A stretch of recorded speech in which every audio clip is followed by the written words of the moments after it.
মহান রব্বুল আলামিনের দরবারে শুকরিয়া আদায় করছি, যিনি আজকে ৫৬তম স্বাধীনতা দিবসের এই আয়োজনের মধ্য দিয়ে আগামীর বাংলাদেশকে গড়ে তোলার জন্য একজন সচেতন দায়িত্বশীল নাগরিক হিসাবে আমাদের যে করণীয় সেই বিষয় সম্পর্কে আমরা আজকে নতুন করে সিদ্ধান্ত শপথ নেওয়ার জন্য এই আলোচনা সভায় অংশগ্রহণ করেছি। আল্লাহ আমাদেরকে কবুল করুন। আল্লাহ আমি স্বাধীনতা দিবস সহ বাংলাদেশের বিভিন্ন অধিকার আদায়ের আন্দোলনে যারা জীবন দিয়েছে, স্বাধীনতাকে অর্থবহ করার জন্য যারা নিজেদের জীবনের কোরবানির মাধ্যমে আগামী প্রজন্মের জন্য সত্যের সাক্ষ্য হয়ে আছেন, জুলাই অভ্যুত্থান পর্যন্ত এবং 2026 সালের 12 ফেব্রুয়ারি নির্বাচনকে কেন্দ্র করে আমরা যে সমস্ত ভাইদেরকে হারিয়েছি, সবাইকে শ্রদ্ধার সাথে স্মরণ করছি।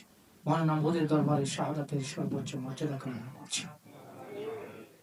স্বাধীনতার 56টি বছর আমরা পার করে এখানে এসে দাঁড়িয়েছি, কিন্তু খুবই দুর্ভাগ্য আমাদের যে সাম্য, মানবিক মর্যাদা এবং সামাজিক অধিকারের দাবি নিয়ে 1971 সালের বাংলাদেশের দামাল ছেলেরা রাজপথে নেমে এসেছিল, বাংলাদেশের ভৌগোলিক স্বাধীনতাকে নিশ্চিত করেছিল, স্বাধীন পতাকা বা স্বাধীন মানচিত্রকে নিশ্চিত করেছেন।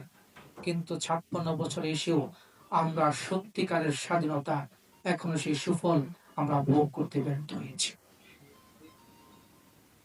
দীর্ঘ 18 বছরের পরে আজকে যারা মুসলিম হিসাবে ছিলেন, ক্ষমতায় এসে তারা আবার জালেমদের কাতারেই সামিল হচ্ছে। আমরা নতুন করে আজকে ফ্যাসিবাদের পদধ্বনি শুনছি।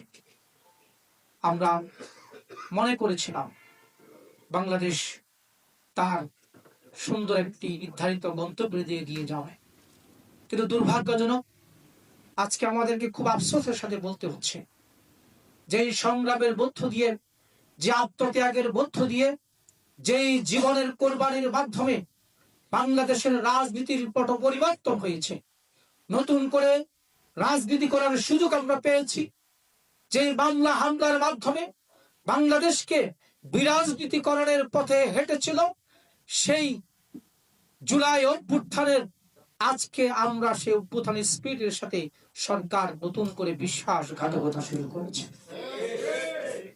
আজকে সরকার বহুদলীয় গণতন্ত্রের প্রবক্তা প্রেসিডেন্ট জিয়াউর রহমানের অনেক কর্মসূচি তারা আজকে পালন করছে, খাল খনন করছে, দেশের কৃষি ব্যবস্থার উন্নয়নের জন্য ভূমিকা রাখছেন।